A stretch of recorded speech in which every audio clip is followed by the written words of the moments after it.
great pleasure, it's time to invite our special guest from the center, Mr. J.K. Dadoo, Additional Secretary and Financial Advisor, Department of Commerce, Ministry of Commerce and Industry, Government of India, on stage for his special presentation. Mr. J.K. Dadoo, a round of applause for him, please.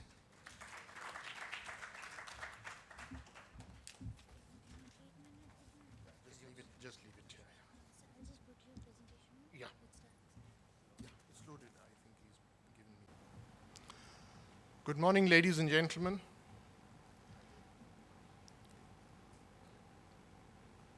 Without waiting for the remaining members of the audience to come back, let me start.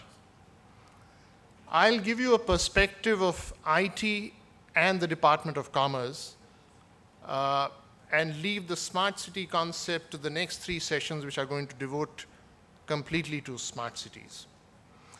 As you know, China is considered as the world's factory, and India is considered as the world's office.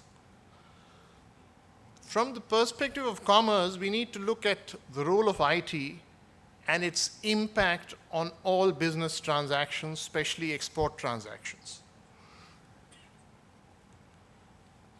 Now, if you look at ICTE, it is a key enabler of development today and is globally accepted as a metre resource. E-readiness of India is possible through 4 new technologies, that is ubiquitous computing, perception engineering, high performance computing, and digital preservation.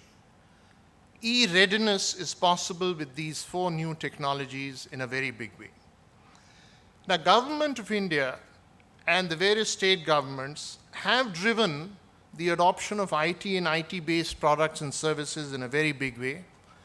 You're familiar with citizen-centric services, citizen identification through Aadhaar, public distribution system. In the healthcare, where you have a separate session going on, you have telemedicine, you have remote consultation, mobile clinics.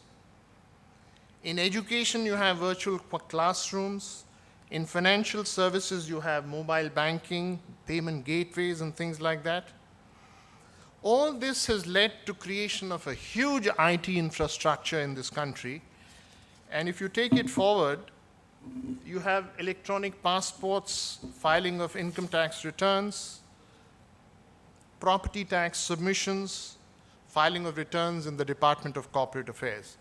So a large amount of government business today is transacted through a robust IT infrastructure. 23 out of the 27 mission mode projects have started delivery of services. You heard about the experience of the Maharashtra government through the Chief Minister. Statewide area networks, SWAN as it is called, and state data centers have started functioning in many states. In fact, 31 states and UTs have a SWAN system already implemented. And state data centers, I believe, are functional in 21 states.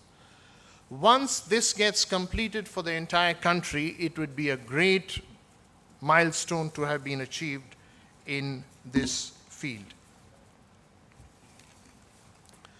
Now, to give you some data about the kind of transactions which are going on in the IT framework, I understand 1 billion transactions, government transactions, have taken place this year. Gujarat has topped with 389 million of these transactions. And as I mentioned, 31 mission mode projects are being implemented by the state government and the central government.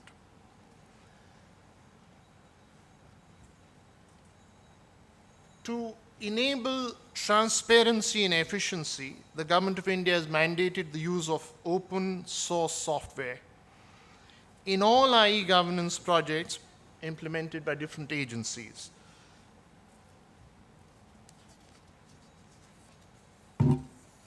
Now, moving on to cyber security, a 24/7 national level computer emergency response team, and this has been done recently, some of you may not be aware about this, it's called CERT-IN.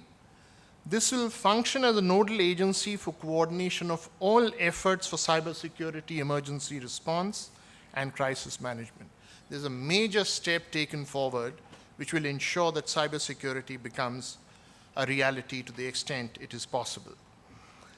CERTIN will function as an umbrella organization enabling creation and operationalization of sectoral certs, as well as facilitating communication and coordination action in dealing with all cyber crisis situations. McKinsey has said that if adoption of key technologies across sectors is spurred by the Digital India initiative, it can boost India's GDP by $500 million to $1 trillion. As you know, our GDP today stands at about $2 trillion, and by 2025, more than 25 to 50% of that additionality can come through digitization of India. Now, the significant impact of technology adoption in cloud technology, digital payments, digital identity, Internet of Things, intelligent transportation, you heard about that in the morning, advanced geographic information system, and next generation genomics are some of the things that are on the anvil. Affordability of devices, availability of infrastructure, digital literacy, and local content are issues that need to be settled.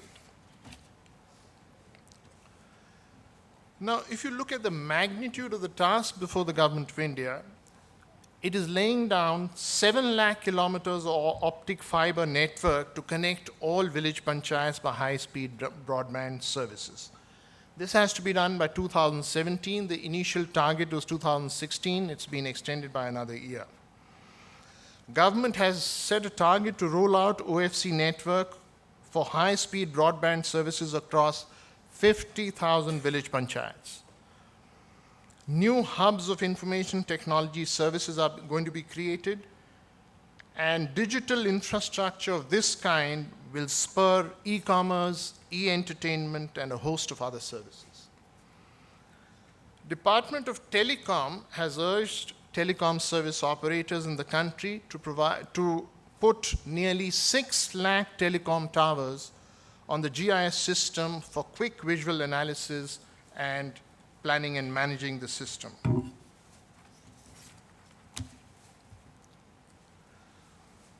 Of the 6 lakh villages in our country, nearly 55,000 are still not connected by mobile telephones, despite the fact that we have 900 mobile phone users in the country. In September 2014, the Cabinet approved spending of 5,300 crores to install nearly 6,600 telecom towers across 9,000 odd villages to boost the telecom network and along the national highways in the northeast. Now, coming purely to the Department of Commerce, as Onkar mentioned in the morning, last year we achieved IT and ITES exports to the tune of nearly $98 billion. In the first 6 months of this financial year, we have already crossed nearly $62 billion, which means that the year may end at an unprecedented export figure of nearly $120 billion. According to NASSCOM, IT industry is growing at about 12 to 14%, and both domestic and export figures should touch about $335 billion by 2020.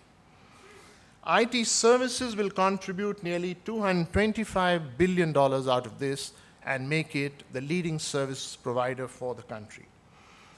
We are expecting this growth from new and emerging markets in Latin America, Asia Pacific region, China, Japan, and Africa.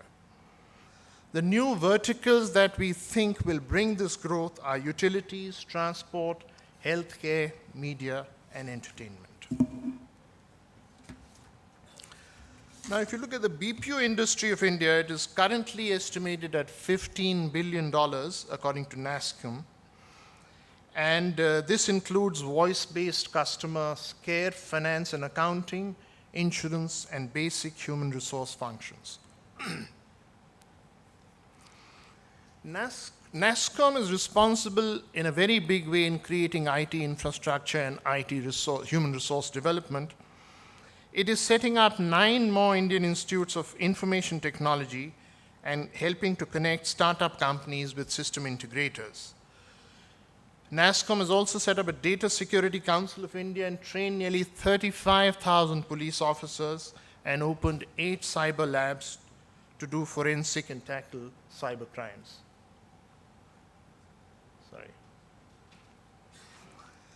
Gartner, which is a technology market researcher, has estimated that Indian financial service companies will spend more than 40,000 crores on IT and IT products this year, which would be an addition of nearly 13% over last year. General Electric Company is selling the next generation software platforms for airlines and power firms.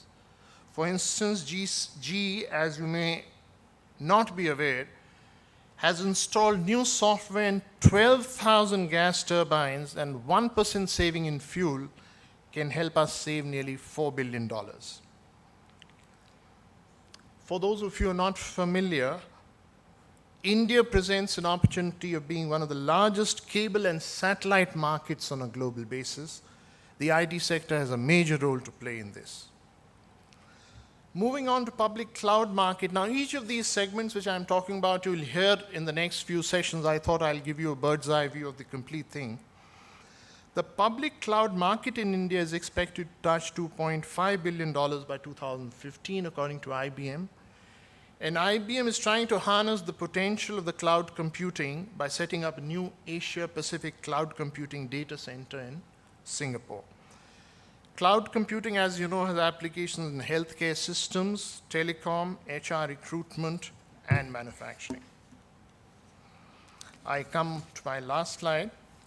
In the next 5 years, the increase in data flow, and mind you, these are estimates prepared by experts, will be 50 times more than what you have today. And the kind of infrastructure that would require to commensurate with that kind of challenge is going to be huge. So the public and the private sector has to get their hands together to ensure that this infrastructure comes into place. Just take the example of passports. India issues the 3rd largest number of passports every year, after China at 18 million and US at 14 million. We issue 12 million passports every year. A huge task which requires a huge infrastructure to ensure defect-free issuance of passports. Now, you heard the CM of Maharashtra in the morning. He spoke about 50 smart villages being created by Microsoft, 26,000 crores of investment by CITCO, the first smart city in Navi Mumbai, several steps being taken for ease of doing business, 40 services coming under the fold of the digital facilitation, and 200 services by next year. Now imagine if one state is doing this, if all the 29 states and 9 union territories start doing this, this country will be transformed. Thank you very much. Thank you very much, sir.